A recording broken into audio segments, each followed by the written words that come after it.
હાલ નાસ્તા પર આરોપીઓને ઝડપી પાડવા મેદાને આવી ગઈ છે. સુરતમાં પોલીસ દ્વારા હાલ કડક બંદોબસ્ત ગોઠવી દેવામાં આવ્યો છે.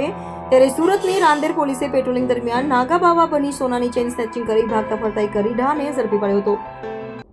પોલીસની ટીમ રાંદેર વિસ્તારમાં પેટ્રોલિંગમાં હતી ત્યારે મિલકત સંબંધિત ગુનાઓમાં આરોપીઓને શોધવાની કામગીરી ચાલી રહી હતી. આ દરમિયાન 2024ના સપ્ટેમ્બર મહિનામાં થયેલી ચેન સ્નેચિંગની ઘટના હજુ સુધી ઉકેલાઈ ન હતી.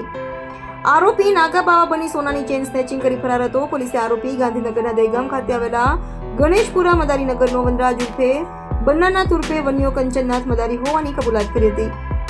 પોલીસે આરોપીના ફોટા મેળવ્યા અને તે સમયે સોશિયલ મીડિયામાં વાયરલ થવાની ઇન્સ્ટાગ્રામ રીલ્સ બતાવી ફરિયાદીની ઓળખ કરાવી હતી. ફરિયાદીએ આરોપીને ઓળખી કાઢી પોલીસે કોર્ટમાંથી ટ્રાન્સફર વોરંટ લઈ જેલમાંથી કબજામાં લીધો અને કોર્ટમાં રજૂ કરીને 2 દિવસના રિમાન્ડ પર લીધો છે. વધુમાં પોલીસ તપાસમાં જાણવા મળ્યું કે વનરાજ વિરુદ્ધ રાજ્યભરમાં કુલ 23 જેટલા ગુનાઓ નોંધાયેલા છે.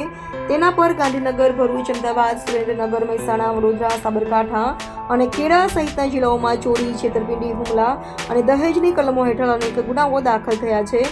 તો વધુ તપાસ દરમિયાન પોલીસને જાણકારી મળી હતી કે સંડોવાયેલા આરોપી હાલ ગાંધીનગર જિલ્લાના દહેગામ પોલીસ સ્ટેશનના ડબલ મર્ડર કેસમાં સાબરમતી જેલમાં બંધી છે.